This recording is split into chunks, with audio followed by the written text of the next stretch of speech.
Howdy.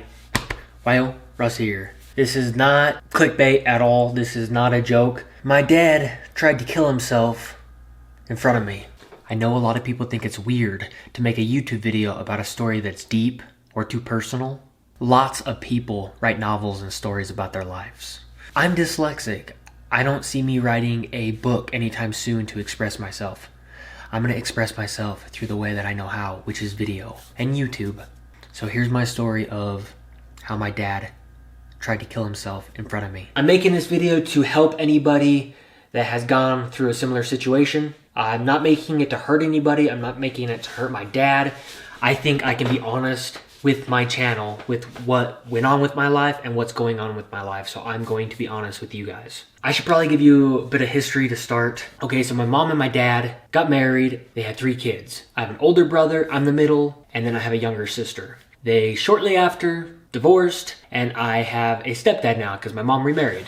My mom and my stepdad have been married since I was 5 years old, and he's just been a great guy. So here's the story. I'm under 10 years old, and I was planning to go to my dad's for Christmas, or Christmas Eve. I can't remember which day it was, but it was definitely one of the two. He calls my mom's cell phone, and I grab her cell phone, because I did not have a cell phone at the time. He tells me, you guys can't come over.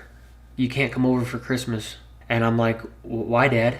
And he's like, you just can't come over here. And then he gets off the phone. I turned to my mom and I'm like, Mom, can we go to my dad's house? There's something wrong. I can just tell, like I can feel it in my heart. There's something going on and I'm really scared. Let's go see what's going on with my dad.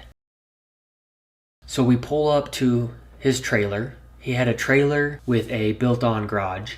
I walk into the garage door because that's how you got into the trailer. And his ex-girlfriend walked out crying, just bawling. She was just like, I hope you can talk some sense into your dad. He's really having a tough time right now. I hope you can talk some sense into your dad. And I was just like, what's going on? She walks out of the garage and gets in her car and drives away. I go to the door and I knock on the door and my dad answers the door and he sees me and I could just tell he's completely fucked up. And then he tells me to get the fuck out of there. And I start crying and he tells me I'm ugly. He tells me that he wished that I was never born. I was a fucking mistake. And that he's going to kill himself in front of me. And he told me that he took a bunch of pills and he had alcohol and he was going to die. And it's the last time I was ever going to see him and it's my fault. And he told me that one of my ears was lower than the other one. And that I was ugly. And then he told me I was a fucking mistake and that he fucking hated me. I fucking hate you. Get the fuck out of here. And yes, now I would know that he was on drugs and shit, but at the same time, I'm not going to blame it all on drugs.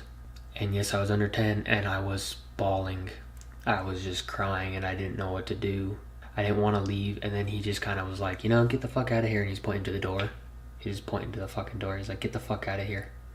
And I have to say the F word because that's what he was saying. I could edit it out or whatever, but that's what he was saying to me. So finally, I just walked out of the door, and my mom looked at me and she rolled down the window because she could just see I was crying. And I got in the car and I just started bawling. And I thought it was the last time I was going to see my dad, and it was my fault. We drove home. We were trying to get my mind off my dad. I get a call, and my dad was at like a mental institution because sometimes if you try to kill yourself, they put you into some sort of hospital or something so they can monitor you so you don't try to kill yourself again. And he called me and he apologized, and he had his stomach pumped so he didn't die. So my dad did not die because he got his stomach pumped.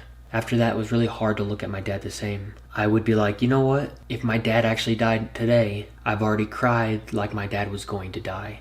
I've already felt all that. How could I refill it? It's already happened.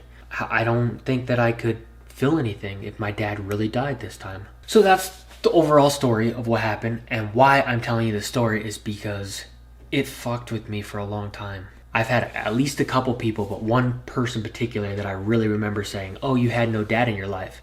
You can't grow up to be a good person. And I was like, what? Like, what the heck is he talking about? He told me he doesn't understand how a man can grow up to be a good man unless he had a good man in his life. that most likely you're going to grow up to be like your dad. The apple doesn't fall far from the tree. I believed it for a long time. I just want to call bullcrap on all of that because you have power to make your future. Just because you have something bad in your past, it doesn't mean you can't overcome it. Yes, I had daddy issues. Everybody has issues of all sorts. I also had church issues. I had lots of issues. And yes, I had daddy issues. But guess what? That does not define who I am. A strong person uses his past to make a better future. I know what it feels like to have someone call you ugly or to try to kill himself in front of you. It doesn't feel good. And I don't have to do that to anybody. I don't have to be a miserable person. There is light at the end of the tunnel. And I'm there. Literally, I have a ring light right there. And I'm doing YouTube videos. Set your dreams. Figure out what you love. I love music. I love YouTube. I love fitness. I mean, look at some of the stuff I do. I can do this with fitness. It's because I didn't let things get me down. I had dreams. I had a dream to be way fit. I'm living my dream. I'm not just dreaming. I'm doing. My dad used to call me ugly, but it's like, you know what? It's like I have a body that works. How can I complain, guys? There's so many people who have it worse than I do. My real dad, I hope he's happy. He tries to contact me now, and I have nothing to do with him. Sometimes you just have to get away from toxic people. My dad's a toxic person in my life. And some people might even say, you need to forgive your dad. I do forgive my dad, but it doesn't mean that I think it's smart to be around him. Yes, my dad emotionally broke me down and tried to kill himself in front of me. But most days, I don't even think of it. Maybe twice a year I think of it. That's just honest.